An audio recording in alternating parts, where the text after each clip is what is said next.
Nah, mungkin sebelumnya bagi Bapak Ibu yang belum tahu, sebenarnya lockup itu apa sih? Jadi gini Bapak Ibu, lockup itu adalah sebuah masa di mana pemegang perusahaan awal, istilahnya para founder-founder lah ya dari perusahaan yang IPO itu nggak boleh ngejual saham mereka dulu dalam beberapa waktu. Biasa tuh 3 bulan, atau bisa juga 6 bulan, bisa juga setahun.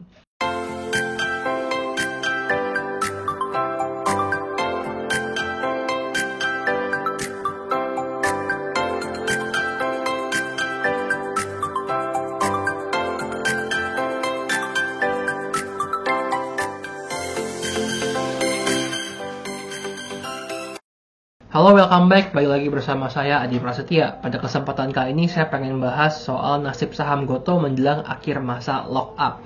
Nah, mungkin sebelumnya bagi Bapak Ibu yang belum tahu, sebenarnya lockup itu apa sih? Jadi gini Bapak Ibu, lockup itu adalah sebuah masa di mana pemegang perusahaan awal, istilahnya para founder-founder lah ya dari perusahaan yang IPO itu nggak boleh ngejual saham mereka dulu dalam beberapa waktu. Biasa tuh 3 bulan, atau bisa juga 6 bulan, bisa juga setahun.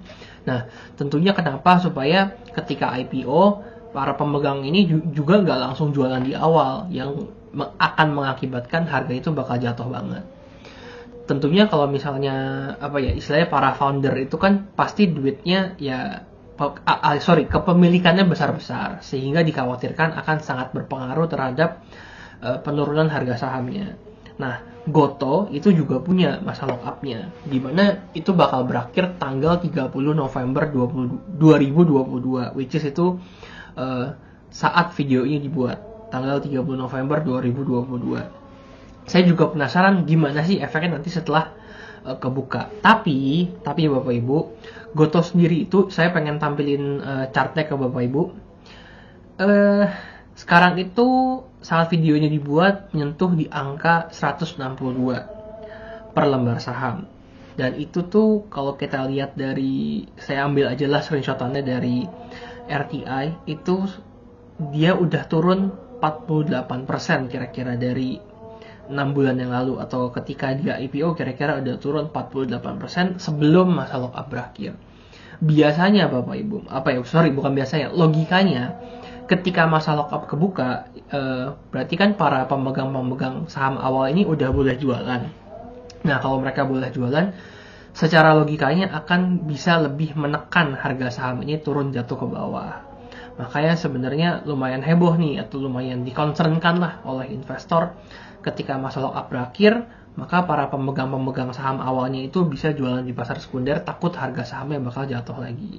Ya, ujungnya sih sebenarnya kalau bagi investor, menurut saya fokusnya adalah ya cari aja perusahaan yang berfundamental bagus. Jadi kita nggak peduli kapan masa lockup berakhir atau apapun yang terjadi, selama perusahaan tersebut profit dan bisa ngasih duit ke kantong kita, harusnya sebagai investor nggak terlalu ambil pusing.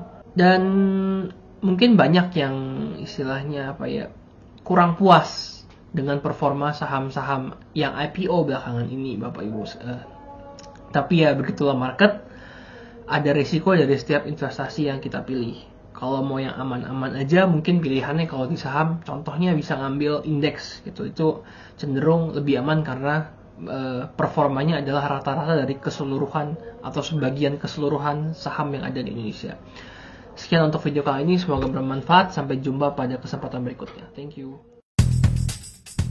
Halo, terima kasih sudah menyaksikan video di RF Channel on YouTube.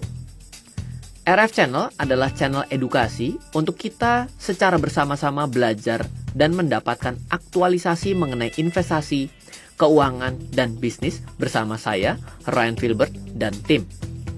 Add nomor WhatsApp saya di 0895 07 08 0789 0895 07 08 0789.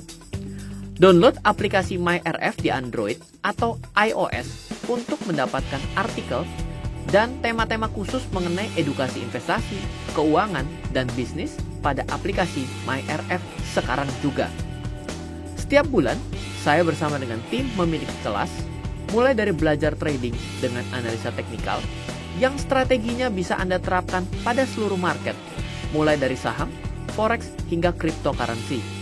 atau kelas investasi saham bernama Fundamental Camp. Untuk mengetahui kelas lainnya dan bertanya mengenai kelas, hubungi tim sekarang juga di 0852 882 6187.